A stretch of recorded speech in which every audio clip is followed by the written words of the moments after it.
Good afternoon, gamers. Today, we are bringing you some more Jailer progression. I'm currently starting on the wrong scene, but this is fine anyways. So basically what we've had is... Dude, you guys will not believe this. You will not believe the names that Tettles has got for scenes on this computer. We've got scene, we've got record, we've got record 2, we've got record 2, 2, and then record 2, 2, 2. It's fine. It is incredible. Anyways, so we're recording this from like a completely different room today. Anyway, not a huge deal. Coming to you live from the caster room here. Okay, talk about the race. SK Pieces and Method have finally tied it up with Liquid and Echo at 10 out of 11. Skyline still in 5th at 9 out of 11. I don't think much has realistically changed. I think today was more of like the Liquid and Echo show as they have kind of continued to gap the rest of the race. So now with SK Pieces and Method both working on the Jailer, they only got there a couple hours ago as of the time of recording this, so we're expecting them to definitely still be racing for World Third. But if either Liquid or Echo like giga choke, then maybe one of them could steal the second or maybe even the first. All right. So now actually using the first scene, let's talk about some Jailer nerfs, because I'm kind of surprised that this happened, but in reality, I feel like these are really good nerfs. So they reduced the number of missiles fired by Desolation and Mythic difficulty from 20 to 17, and there was also an issue fix with Chains of Anguish, just like a bug fix. There have been a lot of bug fixes, so this one is, the bug fix part is just like, normal. They fixed the bug in the fight. They've done that a couple other times already on this fight as well. So the Desolation cast is like, in phase 3, whenever you see the Jailer and he's channeling like this column of light from himself to Azeroth, and you see that sometimes the casters will talk about how you need all 20 players in it, or it's going to be a wipe, or the Azeroth's going to take it. That was a common refrain when talking about P3. It was like, oh my god, you wipe at the first Desolation cast if one player is dead, because one of those bolts hits Azeroth instead of hitting a player, right? Because that's the mechanic, right? Jailer's blasting Azeroth, you need to get in the way, you need to soak it instead. Now only 17 of your 20 players need to, which creates some flexibility. It means you can still progress if a player or two are dead. Yeah. It also means that you can do that in a position where a player is standing out, which is actually really helpful for the first soak even, because on that very first Desolation, you'd like to have a player soaking the blood of Azerite that's like behind where the boss is, at least with the Echo strat.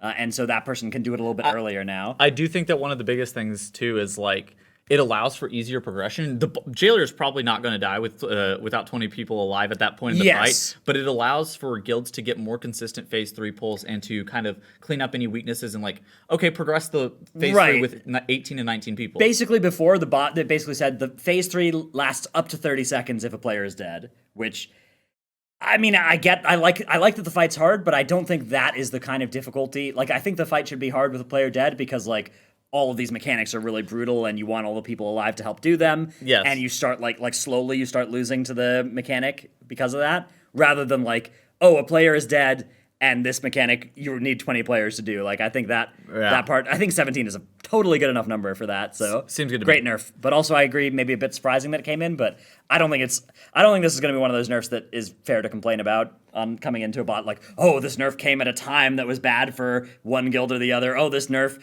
screwed one guild or, like, I don't think this is any of those. I think this is literally just like, this is a good change to the boss encounter. So then what are holding guilds back right now, at least in terms of progression? So the hardest part of the fight for Echo, and I don't know what it is for Liquid because I haven't been watching as much of their prog recently. You take the mineral water. Is that we have the phase 2, the last minute or so of phase 2 is really hard. Yeah. You have these really nasty overlaps of mechanics. You have some really lethal combos while you're having to soak. Echo have figured that out in that they've gotten through it cleanly a couple times. Liquid, on the other hand, seem to be doing a Fallen Avatar style strategy where they are letting that happen. They're just letting the phase push early, rather. Yeah. And they're getting phase 3 practice instead. Their goal is, let's see the whole phase 3, and then we can just put it together on any good P2 pull once we know P3, right? And if we think that, like, P3 is harder or is easier than P2, we'd rather progress that first and then get into a point where we just need to, like, get one lucky P2 pull, get into that P3 that we know and we've practiced, and kill the boss from there. So it's an interesting thing. When we talk about Fallen Avatar, what we mean is, like, if you just don't do the tank mechanic in P2, you push to P3 a minute and a half early, And that can be good. That can be good for practice. It's obviously very bad for the boss HP, but it's very good for practice. All right, so currently Echo is in the lead, at least in terms of percentage on the boss at time of recording, at 26.1%. And it does still feel like both Liquid and Echo are basically in the very beginning of their Phase 3 progression pulls. A lot of the things that are wiping them is still Azeroth dying and the guilds not being fast enough on soaking those Blood of Azerite puddles, getting the Azeroth healed up, moving across the room. But the things that are good from both Liquid and Echo, it seems like their defile baits have been relatively strong, and they're getting through like coordinated dance of movement, trying to bait out the knockback. When are you going to stack up for the ads? How are the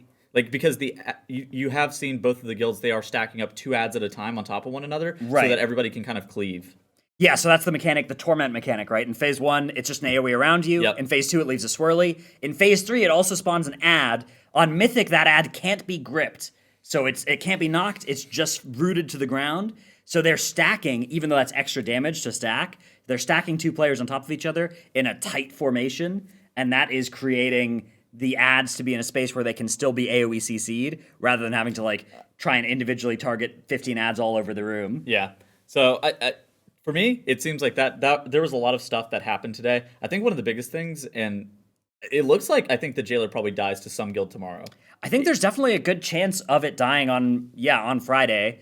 Echo have certainly jumped into the lead, which for a while the Jailer was looking, Liquid were 20% ahead, Liquid were 10% ahead. Now Echo, as of the time of recording this, are 20% or 10% ahead, which is definitely it's big. a long 10%, by the way. Well, but the boss percentage is going to be a bit of a bait, especially while Liquid are doing this Fallen Avatar style push. So really, it's tough to use metrics, even like boss best percent and even like number of pulls. Both of those metrics are going to trick you in different ways, but yeah, it's definitely going to be really close. It's going to come down to the wire. It's going to come down to who plays the boss better tomorrow and maybe Saturday. I'm worried about boss HP. Like their push whenever both of these guilds are pushing HP wise, just looking at how it interacts with Phase 3, I don't know. Like, obviously it's going to happen, but the time it's going to take for them to cut this boss's HP from 25 or 30% wherever they are right now, all the way down to 0. Oh my god, it's going to be so hard. They may just need to do more damage. What about splits? Should they do more splits, Stratness? Liquid did Fate Scribe heroic splits today.